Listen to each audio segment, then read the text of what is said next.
Hi, this is Warren Landis, your host and Bible teacher on Sunshine, USA.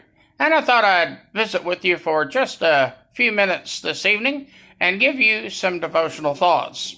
I was thinking today, and I guess that's one of the side benefits of this coronavirus. We do have a little more time for thinking these days and praying and reading our Bible and things like that. So that's a good thing.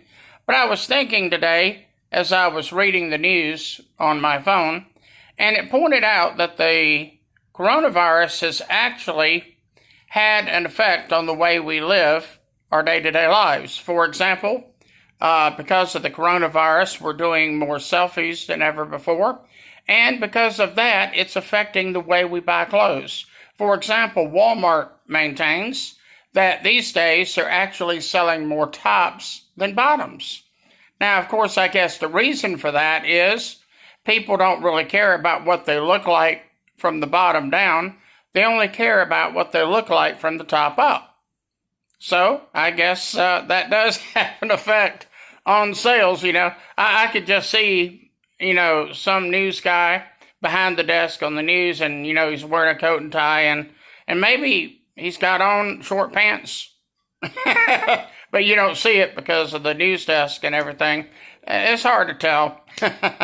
And then I found out on the news today, it was kind of funny. It looks like CVS and UPS are teaming up together to deliver prescriptions. In fact, I believe starting next week in select cities across the country, UPS and CVS are going to be delivering prescriptions to people's home by way of drone.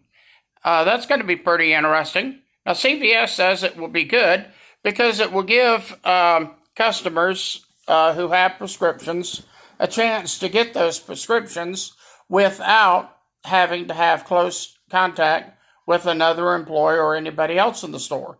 It's also good for the store employees because they don't have to have such direct contact with the customer. So it may be interesting how that works out. In fact, I understand some fast food chains are looking at something similar, delivering fast food by way of drone. Now that ought to be pretty interesting.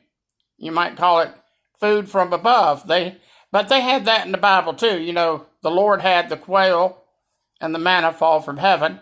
So that was in the Old Testament. So as Solomon used to say, nothing really new under the sun. But maybe this is just a little bit of humor to brighten up your day a little bit. I do want to share with you from the Word of God just a couple of verses before we go. And it's found in Psalm 46, verses 1 and 2. And it fits right into what we're seeing with the coronavirus today. It says, God is our refuge and strength, a very present help in trouble. Therefore we will not fear, though the earth be removed, and though the mountains be carried into the midst of the sea. Boy, that's powerful, isn't it? You see, as Christians, we don't have to fear God, do we? We don't have to fear the coronavirus if we have our faith in God. If we have our faith in God, we need not fear. Because, you see, ultimately, we're going to find that God is going to take care of it.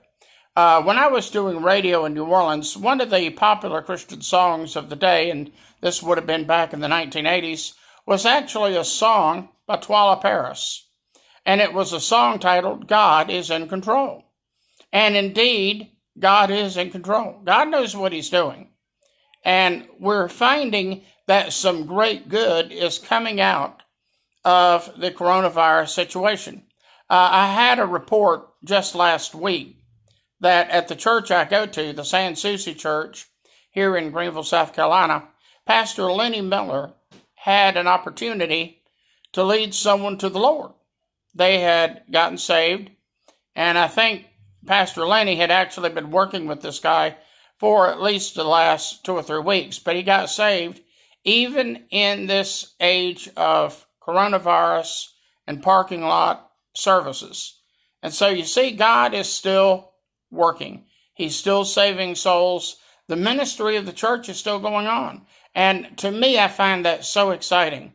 As I pointed out on a Facebook video yesterday, The gates of hell shall not prevail against the church. The church is always going to survive. It's always going to thrive.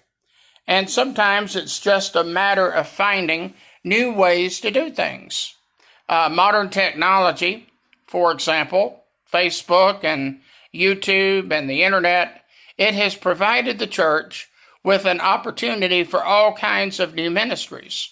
And many of these are ministries that I hope will continue even after the coronavirus is all over with.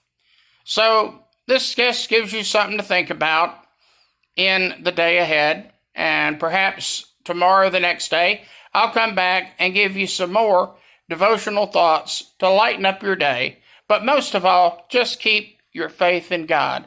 God will never let you down. He's never let me down. Ever since I got saved, the Sunday before Thanksgiving, 1969, God has never, ever let me down. Unfortunately, I've let him down a time or two, but God has never let me down. And just as he's never let me down, he will never let you down.